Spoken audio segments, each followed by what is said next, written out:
शारजापुर नाम के गांव में बजरंग नाम का एक चाट वाला अपनी पत्नी सीमा के साथ रहा करता था। बजरंग बड़ा ही मेहनती था। वो अपना काम हमेशा मन लगाकर करता था और उसकी पत्नी सीमा, वो हमेशा ही उसका साथ देते हुए उसे चाट बनाने के लिए जो भी सामान लगता था वो हर सुबह बनाकर दिया करती थी। लेकिन बजरंग को धीरे धीरे बुरे दोस्तों की संगत लग जाती है। वो हर रोज दिन भर चाट बनाकर बेचता और शाम के समय आए हुए पैसों से अपने दोस्तों के साथ शराब पीने लगा था। एक दिन सीमा बजरंग से, आज छोटू के स्कूल की फीस भरनी है, लेकिन मेरे पास एक फूटी कौड़ी तक नहीं है। अरे पैसे नहीं है का क्या मतलब? मैंने तुम्हें 5,000 रुपए दिए थे ना, उसका क्या हुआ? वो तो कब के खत्म हो चुके हैं। अभी घर में कुछ भी पैसे नहीं है। अब मेरे पास पैसे नहीं है। मैंने तुम्हें पैसे दिए थे, अब तुम तुम्हारा देख लो। ये क्या बात हुई भला? आप ऐसे कैसे कह सकते हो? तू चुप कर सीमा, हमेशा घर आते ही शुरू हो जाती है। ऐसा कहते कहते बजरंग लड़खड़ाते हुए बेड पर जाकर सो जाता है। ये देख सीमा बहुत दुखी हो जाती है और रोने लगती है।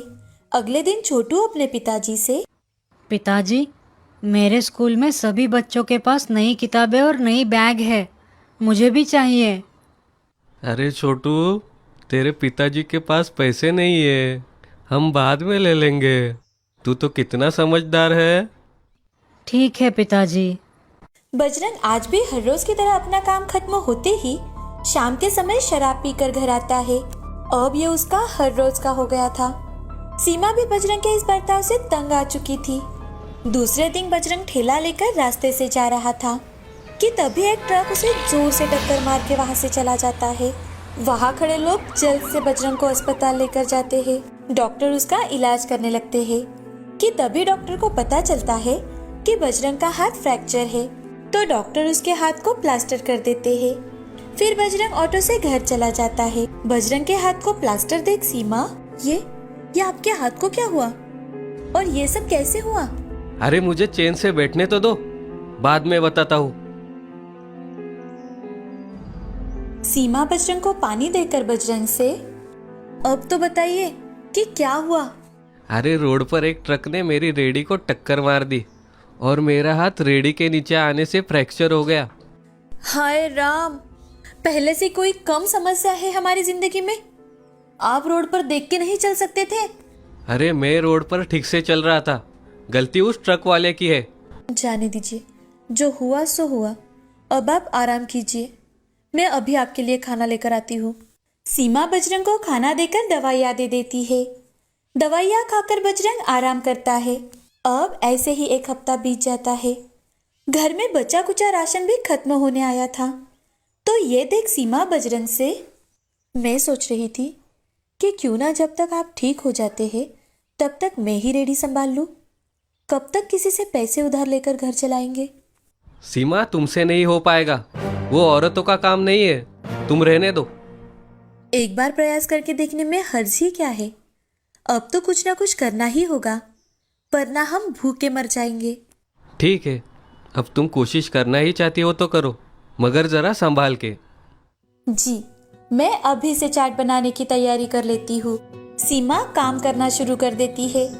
सारा सामान तैयार हो जाने के बाद सीमा रेडी लेकर बाजार के चौराहे पर चली जाती है और वहाँ रेडी लगाकर, चाट ले लो चाट, स्वादिष्ट स्वादिष्ट चाट। सीमा की आवाज सुन आने जाने वाले लोग उसकी ओर देखते तो थे, लेकिन वहाँ से चले जाते थे। तभी एक लड़की सीमा के पास आकर, आंटी, ये चाट कितने की दी? बिटिया, सिर्फ 15 रुपए की है। मुझे एक प्लेट दो ना। हाँ बेटी, अभी देती हूँ। सीमा जल्दी से उस लड़की को एक प्लेट चाट बना कर देती है। लड़की वो चाट खाकर, आंटी, ये चाट एकदम स्वादिष्ट है, मुझे बहुत पसंद आई। तुम्हें मेरे हाथ की बनी चाट इतनी पसंद आई? थैंक यू बेटा। लड़की सीमा को पैसे देकर वहाँ से चली जाती है। आज सीमा की रेडी पर कुल 5 से 6 ग्राहक ही आए थे। शाम के समय सीमा रेडी लेकर घर चली जाती है तो उसे आता देख बजरंग सीमा से, सीमा, कैसा रहा तुम्हारा आज का पहला दिन? रेडी पर ग्राहक आए थे या नहीं?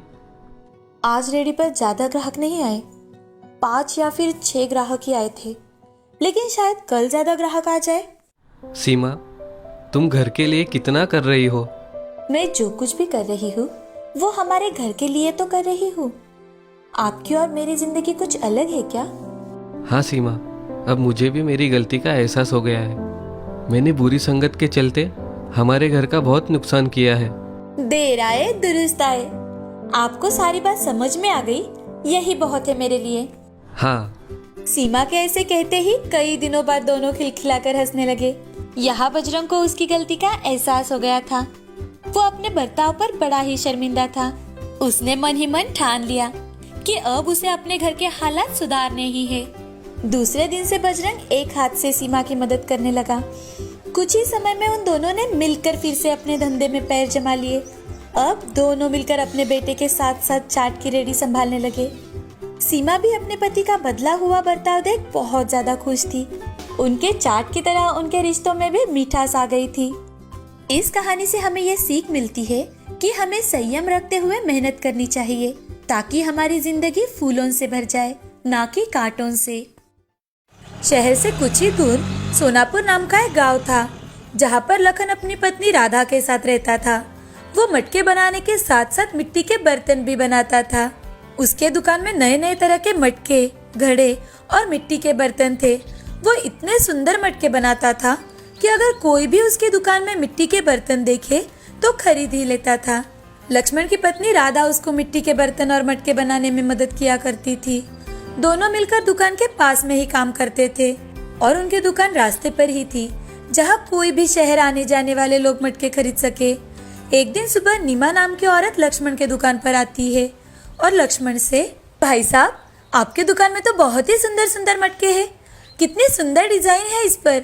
मुझे एक बड़ा सा मटका दीजिएगा और जरा देख कर दीजिएगा, अच्छे से देना। बहन जी, क्या आपको ये मटका चलेगा? सबसे बड़ा वाला यही मटका है। हाँ, वाव, ये तो बहुत ही सुंदर है, लेकिन इसकी कीमत कितनी है? बहन जी, सिर्फ 400 रुपए। इतने कम दाम में आपको कहीं पर इतना बड़ा मटका नहीं मिलेगा। ठीक है, दे दो। नीमा वहां से मटका लेकर चली जाती है। उसे उस मटके की डिजाइन बहुत ज्यादा पसंद आती है। वो अपने दोस्त को भी लक्ष्मण की दुकान का एड्रेस देती है। अब धीरे धीरे लक्ष्मण की दुकान पर लोगों की भीड़ होने लगी थी। ये देखकर राधा बहुत ही खुश हो जाती है। दिन बीत रहे थे, गर्मी का मौसम आता है। अब सब लोग लक्ष्मण की दुकान पर मटके लेने के लिए भीड़ करते हैं। ये देखकर राधा के मन में लालच आ जाता है। वो दुकान से घर आकर लक्ष्मण से, अजी सुनते हो, हम दोनों इतनी मेहनत करते हैं, तब जाकर हमें 2 वक्त की रोटी नसीब होती है। अब तो हमारे दुकान पर अच्छी खासी भीड़ भी रहती है, लेकिन हमें कुछ भी ज्यादा मुनाफा नहीं हो रहा। मुझे लगता है हमें मिट्टी में मिलावट करके मटके बनाने चाहिए। हमें अच्छे खासे पैसे भी मिल जाएंगे और हम कम दाम में भी बेच सकेंगे। नहीं नहीं राधा, हम ऐसा नहीं करेंगे। अगर हमने ऐसा किया तो लोग हमसे मटके खरीदना बंद कर देंगे। अरे अरे, क्यों नहीं खरीदेंगे? लोगों को क्या समझ में आता है कि हमने मिट्टी में मिलावट की है या नहीं? ठीक है, तुम कहती हो तो वैसा ही करते हैं। राधा ने लक्ष्मण को ये बात इतनी जोर देकर कही थी कि लक्ष्मण को राधा की बात माननी ही पड़ती है। दूसरे दिन सुबह गांव के थोड़ी ही दूर जाकर लक्ष्मण मिट्टी में मिलावट करने के लिए कुछ खराब वाली मिट्टी लेकर आता है और उसे भिगोकर मटका बनाने का काम शुरू कर देता है। लेकिन फिर भी उसके मटके बिक ही रहे थे। तो राधा लक्ष्मण से, देखा, मैंने कहा था ना कि हमारे मिट्टी के मिलावट का कोई असर नहीं होगा हमारे धंधे पर, और तो और मुनाफा भी ज्यादा हो रहा है। हाँ राधा, तुम सही कह रही हो। अब कुछ दिन ऐसे ही बीत जाते हैं। एक दिन लक्ष्मण की दुकान पर राघव नाम का आदमी आता है और वो लक्ष्मण से, अरे लक्ष्मण, मैं तुम्हारे यहाँ से एक बड़ा वाला मटका लेकर गया था, लेकिन जब से हम उस मटके का पानी पी रहे हैं तो मेरे घर के सभी की तबीयत खराब होती जा रही है। अरे नहीं भाई साहब, मटके में कोई खराबी नहीं है। आपके घर पर जो पानी आता है उसमें कुछ आया होगा, या फिर आपके खाने में कुछ हुआ होगा, इसीलिए आपके घर वाले बीमार पड़ गए हैं। बाकी मुझे तो किसी लोगों की कंप्लेंट नहीं आई। अब धीरे धीरे गांव के सभी लोग बीमार पड़ने लगे थे। साथ ही शहर से जिन लोगों ने मटके खरीदे थे वो भी कंप्लेंट लेकर आने लगे थे और मिट्टी के बर्तन में खाना भी ठीक से नहीं पक रहा था। साथ ही बर्तन जल्दी ही टूटने लगे थे। गांव में अब हर जगह यही बातें चल रही थी। तो गांव का एक आदमी दूसरे आदमी से, अरे भाई, हम तो बाहर का कुछ खाते भी नहीं है, फिर भी हमारी तबीयत बिगड़ने लगी है। मुझे लगता है लक्ष्मण के यहाँ से जो मटके लिए है शायद उसी में ही कुछ मिलावट है, इसलिए गांव के सब लोग बीमार पड़ रहे हैं। हाँ हाँ, मुझे भी यही लगता है। अब गांव के सभी लोग मिलकर लक्ष्मण के दुकान पर जाते हैं और उसमें से एक लक्ष्मण को, अरे सुनो लक्ष्मण, गांव के सभी लोग तुम्हारी वजह से बीमार हो रहे हैं। जिसने जिसने तुम्हारी दुकान से मटके खरीदे हैं उसी घर में लोग बीमार पड़ रहे हैं। हमें लगता है तुम्हारे मटके के वजह से ही हम बीमार पड़ रहे हैं। अरे नहीं भाई साहब, ऐसा कुछ भी नहीं है। देखो, तुम लोगों के सामने ही तो मटके बना रहा हूँ मैं। अरे देखो लक्ष्मण, तुम सीधे सीधे इस गांव से निकल जाओ, नहीं तो हम तुम्हें धक्के देकर इस गांव से बाहर निकाल देंगे। अरे ऐसे कैसे निकल जाओ, मैंने कुछ भी मिलावट नहीं की है। तुम्हें इस गांव से जाना ही होगा। अब बहुत ही हताश मन से लक्ष्मण घर चला जाता है। घर जाते ही राधा पर चिल्लाते हुए, देखा राधा, तुम्हारे लालच का परिणाम। अब हमें गांव के लोग गांव से बाहर निकालने की बात करके गए हैं और उनकी बातों से तो यही लगता है कि अब हमें वो गांव में रहने नहीं देंगे। वो हमें धक्के मारकर यहाँ से निकाले उससे पहले ही हमें ये गांव छोड़ना होगा। चलो बांध लो अपना बोरिया बिस्तर। कहती थी लोगों को क्या समझेगा। चलो काम पर लग जाओ अब। राधा को अपने खुद के विचारों पर घिन आती है और वो अपने पति के पैर पकड़कर, मुझे माफ कर दो, मेरी वजह से आज हमें बेइज्जत होकर गांव से बाहर जाना पड़ रहा है। आज के बाद मैं ऐसा कभी भी नहीं करूंगी। मुझे पैसों का लालच आ गया था, अब ऐसा कभी भी नहीं होगा। मुझे माफ कर दीजिए। अब दोनों सुबह जल्दी ही सोनापुर गांव से दूर चले जाते हैं और वहां जाकर बड़े ही ईमानदारी से मटका बनाने का धंधा फिर से शुरू करते हैं। अब लोगों की बातों ने उन्हें अच्छी तरह से समझा दिया था कि लालच करने से पैसे तो नहीं मिलते, हम खुद ही मिट्टी में मिल जाते हैं।